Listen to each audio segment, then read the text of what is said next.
मी काही गोष्टी सांगतो तर लिहून घ्या. कारण ह्या पॉडकास्टच्या माध्यमातून मला लोकांपर्यंत हे पोहोचवायचं आहे की 2025 हा ट्रेलर होता.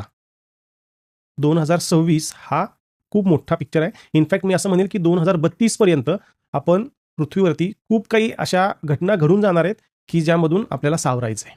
तर सगळ्यात पहिलं तर पाणी उकळून प्यायला सुरुवात करा आताच. नंबर 2, तुम्ही जिथे आहात तिथे सेफ आहात का? पाण्यापासून थोडंसं दूर जा. म्हणजे काय होणार आहे? सुनामी येईल. कधी येईल साधारण? 27-26च्या मिडमध्ये. कारण भूकंप येणार आहेत. भूकंपांमुळं मल्टिपल भूकंप आहे. मी एक साधारण अंदाज देतो.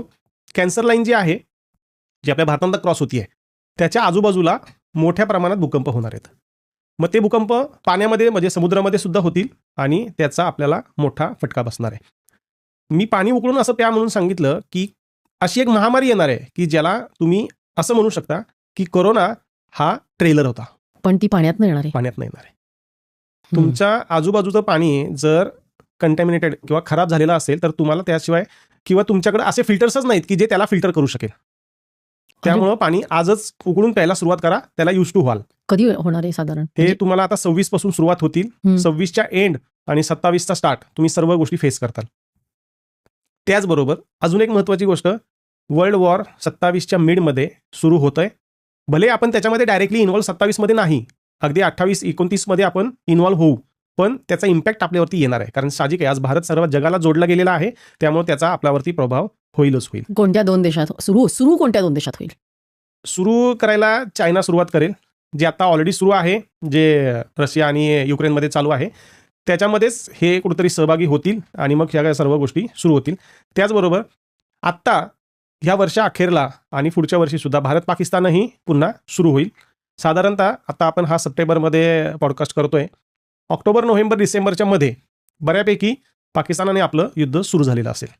म्हणजे आता मध्ये थोडंसं युद्ध सदृश्य परिस्थिती झाली होती. सीज फायर वगैरे सगळं झालं त्याच्यापेक्षा जास्त, त्याच्यापेक्षा एक्स्ट्रीम होईल. जे आपल्याकडे सिंदूर, जो आपण त्याला नाव दिलं आपण सिंदूर, पण त्या पद्धतीचा एक अजून मोठं सिंदूर 2 टाईप आपण भारताचं आणि पाकिस्तानचं युद्ध होईल. आपण जिंकू, साहजिक आहे. No doubt. आणि मग ही महामारी जी येईल ती फक्त म्हणजे पूर्ण जगाला व्यापेल. पूर्ण जगाला. मी एक ऑन एन ॲव्हरेज सांगतो, म्हणजे अगदी खूप सिरियस आहे ह्या बाबतीमध्ये. मी आहे त्या लोकसंख्येपैकी फक्त 60 ते 65% लोकसंख्या जिवंत राहील 2032 पर्यंत. 2032ला आपण कुठेतरी सावरायला लागू या सर्व गोष्टींमधून. 2027ला अजून एक महत्त्वाचा इव्हेंट आहे. इव्हेंट म्हणण्यापेक्षा ती खूप दुर्दैवी घटना होईल. आपल्याकडे नेटवर्क नसणार आहे आणि इलेक्ट्रिसिटी सुद्धा नसणार आहे. हा स्पॅन 3 महिने ते 9 महिन्यांचा आहे. हा एक्सटेंडही होऊ शकतो, कारण परिस्थितीत अशी आलेली असेल की आपल्याकडे नेटवर्क नसणार आहे बिकॉज ऑफ आपल्याकडे इलेक्ट्रिसिटी नसणार आहे. हा एक खूप महत्त्वाचा आहे. कसं होणार आपलं? कसं होणार? लॉकडाऊनमध्ये आपण जसं सर्व्हाइव्ह करायला शिकलो, इनफॅक्ट मी असं म्हणेल की त्यावेळेस आपल्याला कळून चुकलं की आपल्याला जगण्यासाठी काय गरजेचं आहे, पण तरी सुद्धा जर आपण सुधारणार नसू तर युनिव्हर्स त्याचं काम करणार आहे. कधी साधारण 2027 मध्ये? 2027. मग आपण काय केलं पाहिजे? तुम्ही या ठिकाणी गावाकडचं जीवन जगायला सुरुवात केली तर तुम्ही जगू शकताल. त्या गोष्टींना ॲक्सेप्टन्स आणा की एवढ्याशा गोष्टींमध्ये सुद्धा आपण जीवन जगू शकतो. आता त्यावेळेस तुम्हाला रॉकेल, डिझेल, पेट्रोल हे काही मिळेल नाही मिळेल माहीत नाही, पण मेणबत्त्या मात्र कलेक्ट करून ठेवा. घरामध्ये नेटवर्क नसणार आहे, त्यामुळे UPI पेमेंट्स होणार नाहीत. कोणत्याही पद्धतीचे तुमचे ट्रान्झॅक्शन होणार नाहीत. कॅश घरामध्ये कंपल्सरी ठेवा, जी तुम्हाला 3 ते 4 महिने कमीत कमी तुमच्या खाण्यापिण्यापुरती पुरेल एवढी कॅश कंपल्सरी घरात ठेवा. 2027 म्हणजे अजून आपल्याकडे वेळ आहे, थोडासा वेळ आहे. तर त्या गोष्टींसाठी आज प्रिपेरेशन सुरू करा. हे खूप महत्त्वाचं आहे. 26 मध्येच तुम्हाला यातल्या काही गोष्टी दिसतील. तुम्ही मध्ये पाहिलं असेल तर एक दिवस अमेरिकेमध्ये पूर्ण लाईट गेली होती. त्याच पद्धतीचं 15 दिवस, मग 1 महिना, मग 3 महिने असं करत करत आपल्याला ते सोसावं लागणार आहे. तुम्ही म्हणताय त्याप्रमाणे सुनामी येईल किंवा भूकंप होईल, तर कुठल्या म्हणजे आता मुंबई जवळच राहतो ना आपण मुंबईमध्ये, तर मुंबईला पण धोका आहे का? येस. 2026 साली. 26 साली. आणि कुठल्या शहरांना धोका आहे? असे खूप आहेत की जे समुद्र किनाऱ्यावरती आहेत, अशा सर्व ठिकाणी धोका आहे. मी सांगितलं ना, कॅन्सर लाईन जी आहे ना, त्या कॅन्सर लाईनच्या आजूबाजूला जेवढे पण काही आहे त्या सर्वांना धोका आहे. म्हणजे आपण यासाठी जे प्रॅक्टिकली करायचं ते करायचंच आहे, म्हणजे तुम्ही म्हणालात तसं. आणखीन काय करू शकतो?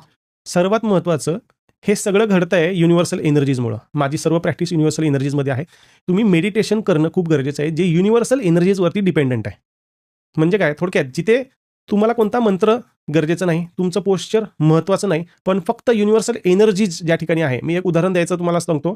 तर रेकी हे एक युनिव्हर्सल एनर्जी आहे. अशा पद्धतीचे खूप सारे मेडिटेशन्स आहेत की ज्याच्यामध्ये युनिव्हर्सल एनर्जीज इन्व्हॉल्ड आहेत किंवा त्याचा इम्पॅक्ट किंवा त्याची गरज त्यामध्ये भासते. अशा पद्धतीचे मेडिटेशन्स करणं खूप गरजेचं आहे. आणि आता तुम्ही म्हणालात साधारण 60% लोकसंख्या नाहीशी होणार, 60% शिल्लक राहील. शिल्लक राहणार, म्हणजे साधारण 30-35% लोक जातील. कशाने महामारी जातील ते? आणि वर्ल्ड वॉर या सगळ्यांमध्ये तेवढी जनता, म्हणजे मी एक टेंटेटिव्ह आकडा सांगितलाय, कदाचित हा वाढूही शकेल, हा कमी होऊ शकेल, पण ज्याचं त्याचं कर्म आहे. याच्यामध्ये अजून एक गोष्ट खूप महत्त्वाची आहे, ज्याच्यावरती गुरुचा वरद हस्त आहे किंवा जो गुरुला मानतो, जो गुरुच्या आज्ञेचं पालन करतो, ज्याच्यावरती गुरुचा आशीर्वाद आहे, अशा व्यक्ती खूप पुढे जाऊन, कारण साधारणतः सतयुग आता लागेल असं एक अंदाज आहे, 2030 अंक 3 जसं मी सांगितलं गुरुचा. तर तिथे सगळं जे आहे ना हे त्या पद्धतीचं होईल सुरू. त्यामुळं गुरुचा आशीर्वाद खूप महत्त्वाचा आहे. ज्यांना सर्व्हाइव्ह करायचं त्यांच्यासाठी तरी कमीत कमी महत्त्वाचं आहे.